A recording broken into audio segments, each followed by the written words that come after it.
until the glorious Yom of Pesach. A lot of preparation,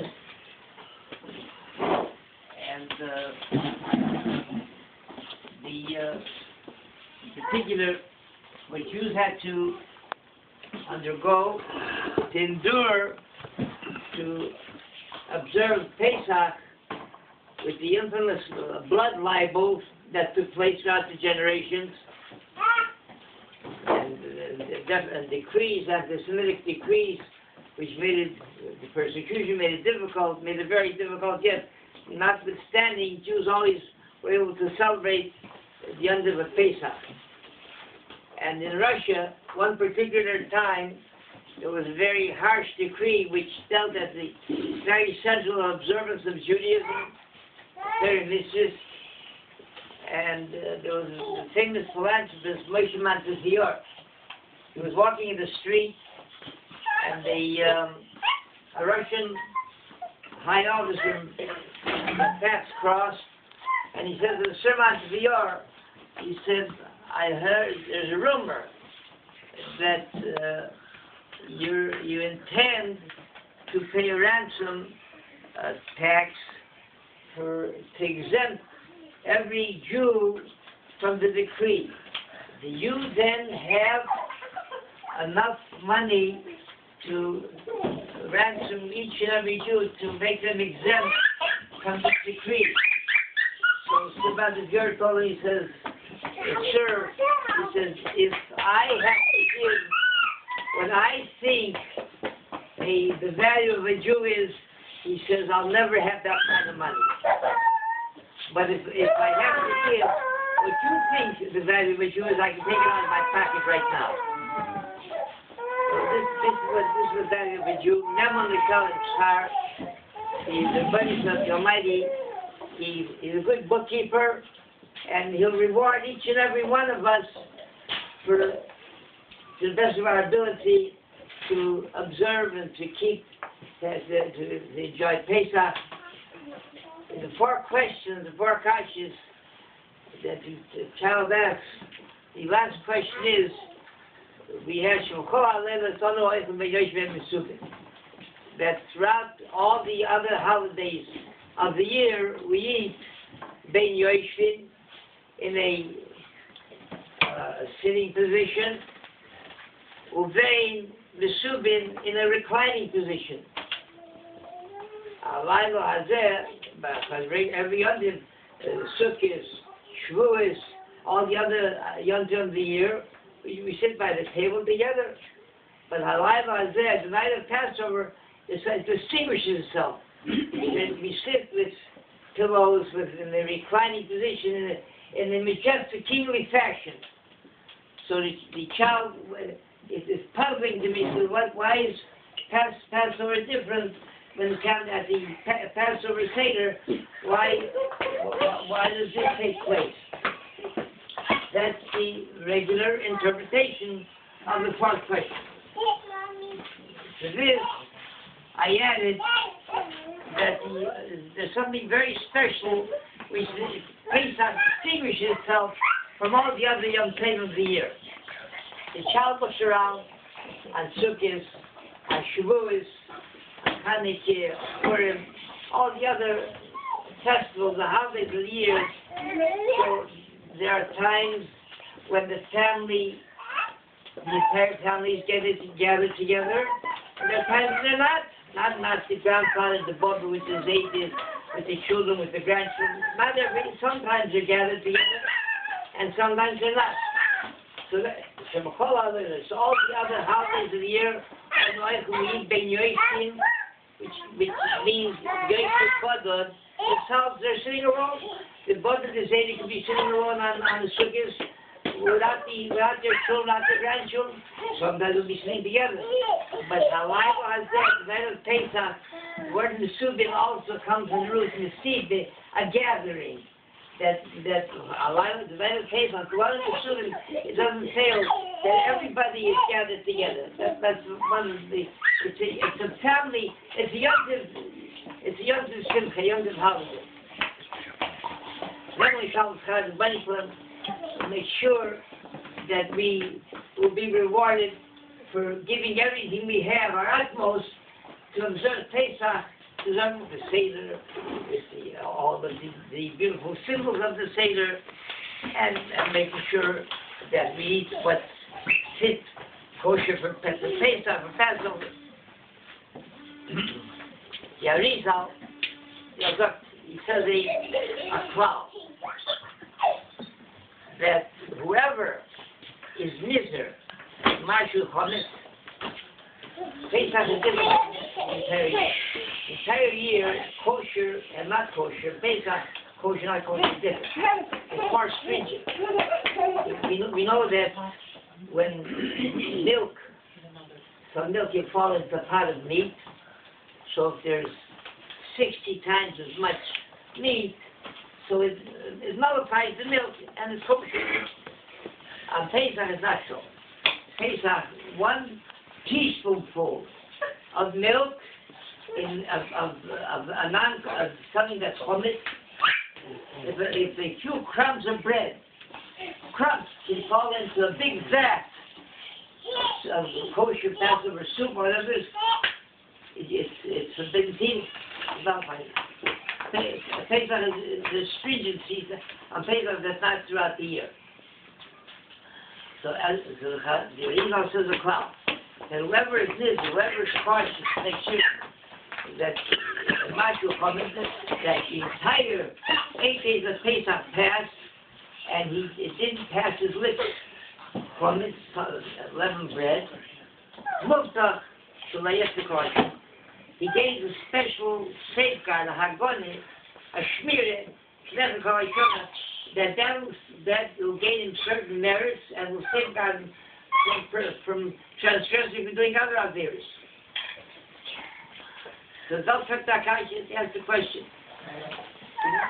The Gemara brings, Talmud brings in 2 places that the effect that a scholar, a pious person, a tzaddik, a righteous individual, that he has, the influence that he has is so very far-reaching that even affects his animals. It becomes different animals. What being by Pilchas, how much the donkey of Pilchas Ben Yoher, that donkey, so one time they were traveling along, they went into Nim, and they wanted, the innkeeper put some oats, barley in front of the horse, and the donkey wouldn't eat it. They were amazed. A long trip like that, he must be hungry. How is it that he denied himself, he wouldn't eat the oats? So they asked the owner, there's something wrong with your donkey? Is he sick or what? He said, perhaps there's something wrong with the oats. And they found that it wasn't tied properly. It wasn't fit for, it wasn't kosher. So as a result, the Gemara says that from this we see that if the Almighty made certain that even the animal of a righteous individual, something which is not fit for which is not kosher, shouldn't pass his lips. So a righteous animal, certainly the Almighty will safeguard him that he shouldn't eat something that's forbidden. A special safeguard that he earned. Places as Takashi. Places, a few places, Shabbos and Psach and the Chul. Places as we find that one of the sages of the Talmud, he, by mistake, it was Saturday evening, Shabbos. The Shabbos departed, and he didn't recite the Havdalah prayer, bid farewell to Shabbos, and he drank something. So it's always punished. So places ask, we just now learned, the ruling that if the Almighty safeguards an animal of a righteous individual, so he certainly safeguards, how did it happen that he should drink something before he made Havdalah? So Tosha says it's a big difference. Over there, by Zaki Yosef Ben Yoyer, we're talking about something that itself was not kosher, wasn't fit to be yet. So there, it's for a right individual to digest something that's not kosher, that's you'll safeguard him. But here, it's not, what he drank was kosher. It was a kosher liquid, a kosher juice, a kosher whatever it was. Just that until he made Avdoleh, he wasn't forbidden to drink. So the thing itself was kosher, but the time, it was a time now, but it was first he said Avdoleh, that's not. So the second result is Akash.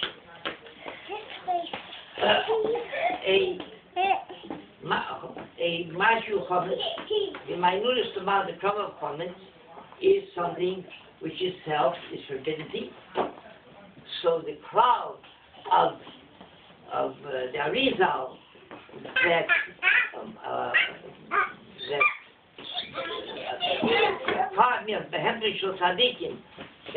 that even the animals of the tzaddik, nobody watches, the tzaddik himself certainly watches. So he certainly have to say that Ravami, he probably did not eat a crumb of chomet the whole Pesach. How could he eat the crumb of Pesach?